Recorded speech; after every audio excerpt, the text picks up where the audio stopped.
বাংলা বন্দর জিরো পয়েন্টের একেবারে শেষ জায়গাতে আছি।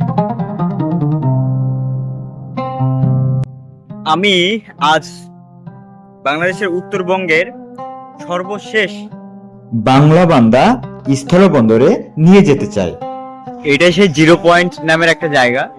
গাড়ি আসবে, গাড়িটা বাংলা বন্দর, এখান থেকে উঠতে হবে একেবারে এই জায়গাটা।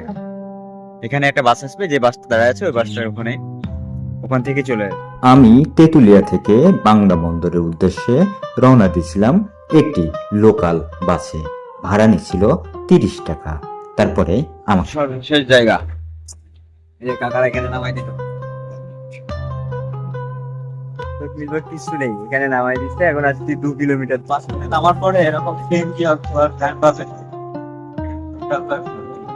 10 থেকে 20 টাকা ভাড়া। সেই পাথর বেড়ে ওঠার জায়গা, যেখানে পাথর চট নাই। একেবারে কাছে একটা হোটেল আছে,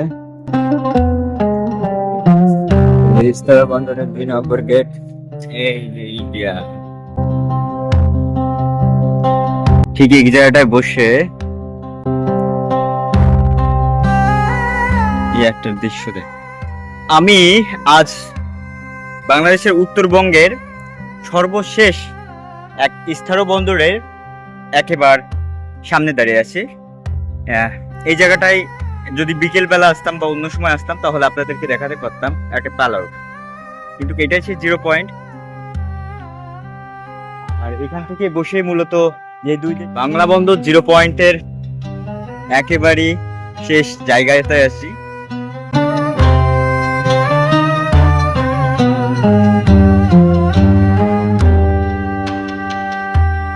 এখানে দাঁড়িয়ে আছি, এই একটা বর্ডার দিয়ে একেবারে 3টা দেশে যাওয়া যায়। বাংলা বন্দরের একেবারে 0 কিলোমিটার জায়গায় আমি এখন দাঁড়িয়ে আছি। আমার পিছন সাইডে এটা ইন্ডিয়ায় ঢুকছে।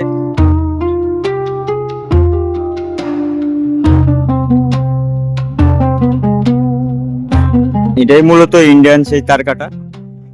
মূলত কাঞ্চন পাহাড়টা আমাকে এখান থেকে দেখা যায়, কিন্তু আমি আসলে অসময়ে এসেছি। তুমি কি কাজ করো? ইন্ডিয়ান গাড়ি মারি। আর এই পাথরে যারা ভাঙে এদের মহিলাদের 400 টাকা করে দেয়, আর পুরুষদের ওই পুরুষ যারা আছে তাদের 400 টাকা। সবার 400 টাকা হাজিরা। তো বন্ধুরা, ভিডিও শেষ হওয়ার আগেই আপনাদেরকে বলে রাখি, আমার এই ভিডিও একটি লাইক, একটি কমেন্টের মাধ্যমে জানাবেন আসলে ভিডিওটা কেমন হলো।